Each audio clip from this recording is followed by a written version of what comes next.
Bismillahirrahmanirrahim. Assalamualaikum warahmatullahi wabarakatuh. Alhamdulillahi rabbil alamin. Wassalatu wassalamu ala rasulillahil karim.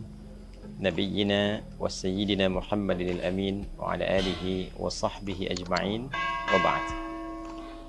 Saudara-saudariku, shaimin, shaimat dimanapun berada, alhamdulillah seluruh curahan nikmat yang Allah anugerahkan kepada kita semua selaku hamba-Nya sampai detik ini telah mengantarkan kita khususnya dalam perjalanan waktu ke 10 hari di penghujung Ramadan 1445 Hijrah. Nikmat yang istimewa, keberkahan yang begitu agung, tak terasa telah kita lewati setidaknya kurang lebih 20 hari berjalan selama Ramadan. Semoga Allah Subhanahu wa Ta'ala berkenan menerima seluruh amal ibadah yang telah kita tunaikan, mengabulkan doa-doa kita, mengampuni dosa-dosa yang pernah kita kerjakan, dan mengantarkan kita pada perubahan terbaik dalam berkehidupan. Teman-teman, di 10 hari terakhir Ramadan adalah puncak dari segala perjalanan ibadah kita di bulan mulia ini.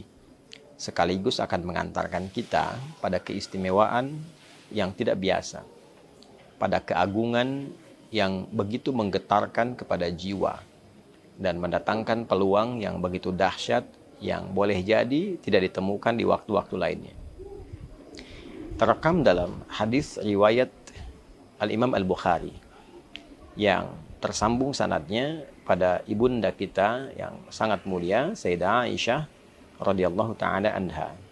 Didokumentasikan riwayat ini oleh Al-Imam Al-Bukhari dalam kitab sahihnya nomor hadis 2024. Sayyidah Aisyah menyampaikan, atau kama qalat, "Idza dakhala al-'ashru min Ramadan." Di riwayat lain, "Idza dakhalatil 'ashru." Jika telah tiba 10 hari terakhir di bulan Ramadan, syadda an-nabiyyu sallallahu alaihi wasallam mi'zarahu wa ahya lailahu wa aiqadha ahlahu. Adalah Nabi sallallahu alaihi wasallam memiliki kebiasaan beliau mengencangkan sarungnya, kemudian beliau menghidupkan malamnya, dan beliau membangunkan keluarganya. Tafsir ulama, terutama para pakar hadis, dari 3 kebiasaan Nabi SAW ini memberikan satu kesimpulan bahwa ada yang istimewa di 10 hari terakhir di bulan Ramadan, sampai Nabi mengencangkan sarungnya. Ini gambaran dari 2 hal. Yang pertama adalah mengencangkan sarung itu satu kinayah dalam bahasa Arab untuk menunjukkan menepikan pergaulan dengan istri dalam hal hubungan biologis, karena ada sesuatu yang sangat penting yang ingin diburu. Saking pentingnya hubungan biologis dengan istri pun ditepikan terlebih dahulu untuk mengejar sesuatu yang sangat istimewa ini. Ini juga menggambarkan bagian kedua, sesuatu yang disimbolkan dengan pengencangan sarung yang biasa digunakan untuk beraktivitas ibadah, menunjukkan peningkatan ibadah yang lebih dari sebelum-sebelumnya. Kuatkan lagi, kencangkan ikat pinggang. Itu artinya kita menyiapkan sesuatu pada sesuatu yang penting, yang ingin kita tambah durasinya, tambah kualitasnya, tambah kuantitasnya. Maka ketika Nabi disebutkan mengencangkan sarungnya, ini menunjukkan bahwa beliau ingin meningkatkan kualitas dan kuantitas ibadahnya dalam rangka pendekatan lebih kepada Allah Subhanahu wa Ta'ala di 10 hari terakhir. Lalu ahya lailahu, beliau menghidupkan malamnya. Malam dihidupkan, keterangan para periwayat menunjukkan bahwa satu, peningkatan ketaatan kepada Allah Subhanahu wa Ta'ala. Menghidupkan malam bisa berarti menghidupkan dengan sholat. Ada tambahan yang kelak kita bisa bahas di pertemuan yang lain tentang kebolehannya menunaikan sholat malam setelah sholat tarawih. Secara teknis kita akan bahas di pertemuan sesi yang lain. Bila ditutup dengan witir, bagaimana teknis malamnya. Bila witir diakhirkan, bagaimana teknis pembaginya. Secara singkatnya, Nabi menghidupkan malam-malam di akhir Ramadan ini dengan ibadah, dengan ketaatan. Boleh jadi dengan tilawah Al-Quran. Karena hadis-hadis mengungkap satu rahasia bahwa Nabi SAW setiap malam Ramadan didatangi oleh malaikat Jibril, dibimbing untuk tadarus, bisa membaca, bisa mengkaji, bisa juga dibimbing untuk pemahaman makna. Ini menunjukkan malamnya hidup. Wa aiqadha ahlahu, dan beliau membangunkan keluarganya. Beliau menginginkan tidak hanya sebagai pribadinya yang saleh, tapi juga memberikan keteladanan pada umatnya, keluarganya, dibangunkan, dihidupkan, dan diarahkan untuk meningkatkan giat rutinitas di malam-malam Ramadan. Para pakar merinci yang dimaksud membangunkan keluarga ini adalah mengarahkan mereka untuk meningkatkan sholat di malam-malam Ramadan. Pertanyaannya teman-teman, apa yang menjadikan kegiatan ini begitu kuat dilakukan? Motivasi apa yang menjadikan Nabi SAW memberikan contoh langsung kepada kita dengan mempraktikkan hidupnya malam-malam 10 terakhir Ramadan, hidupnya hari-hari 10 terakhir Ramadan?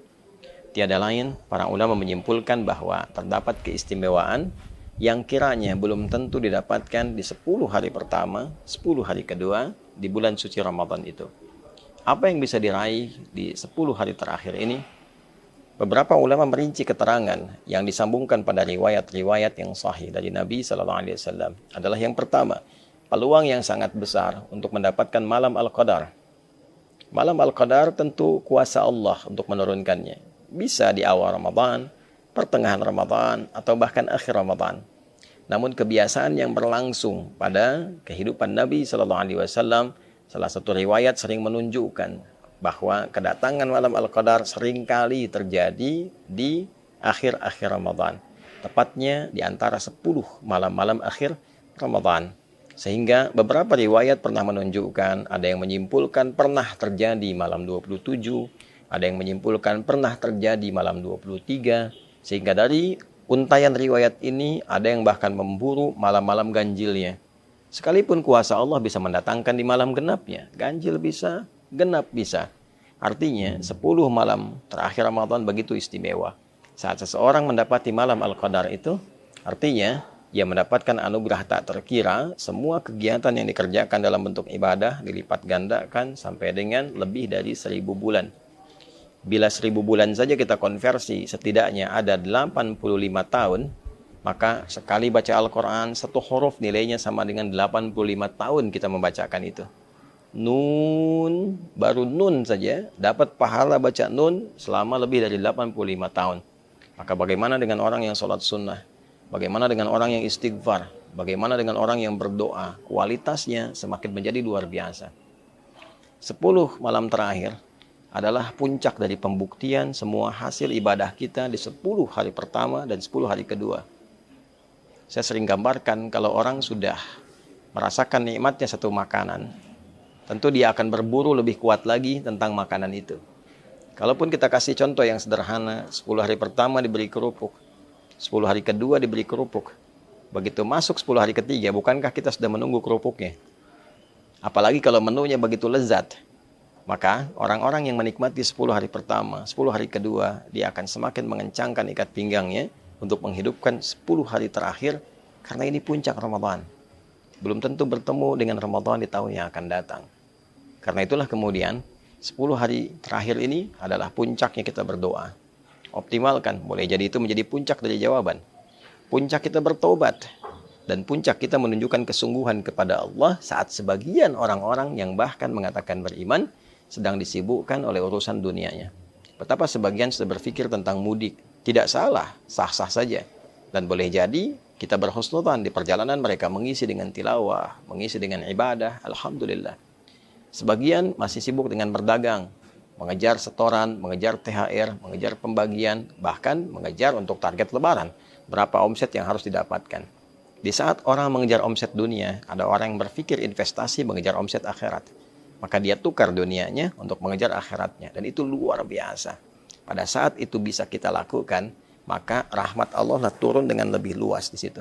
Pertaruhan antara akhirat kita yang meninggalkan sementara kegiatan dunia, atau kita tarik dunia menuju akhirat, itulah yang berpeluang besar menghadirkan rahmat Allah sehingga mampu membebaskan kita dari ancaman neraka. Itu sebabnya 10 hari terakhir sebagian ulama berkomentar bahwa ini potensi besar untuk membebaskan kita dari jeratan neraka. Itqum minan nar. Bila 10 hari pertama rahmat begitu banyak, 10 hari kedua maghfirah, peluang ampunan, kesungguhan ditunjukkan, maka 10 hari ketiga adalah fokus peningkatan, pendekatan kepada Allah sehingga kita bisa mampu meningkatkan diri dengan berpeluang besar mendapatkan rahmat Allah yang membebaskan kita dari ancaman dan jeratan neraka. Saudara, Allah memberikan kesempatan pada kita berulang tahun, berulang waktu datangnya Ramadan. Mungkin yang sebelumnya belum optimal, sebelumnya lagi belum bisa maksimal. Jika Allah sudah berikan berulang selama hidup sampai detik ini belum mampu kita manfaatkan, berapa Ramadan lagi yang kita butuhkan untuk bisa mengoptimalkan diri kita mendekat kepada Allah Subhanahu wa taala. Semoga 10 hari terakhir ini kita mendapatkan keistimewaannya, kita meraih peluangnya, dapat malam Al-Qadar, dapat ampunan dari Allah, terkabul doa kita, dan diberikan oleh Allah kebahagiaan untuk kembali kepada fitrah, menyongsong Idul Fitri yang lebih baik untuk diri kita, keluarga kita, masyarakat kita, bangsa, negara kita, dan khususnya umat Islam di dunia ini dan kehidupan berperikemanusiaan dalam skala yang lebih luas. Rabbana taqabbal minna innaka antas sami'ul alim wa tub 'alaina innaka antat tawwabur rahim. Wa sallallahu ala sayyidina Muhammad wa ala alihi wa sahbihi ajma'in. Wa akhiru da'wana alhamdulillahi rabbil alamin.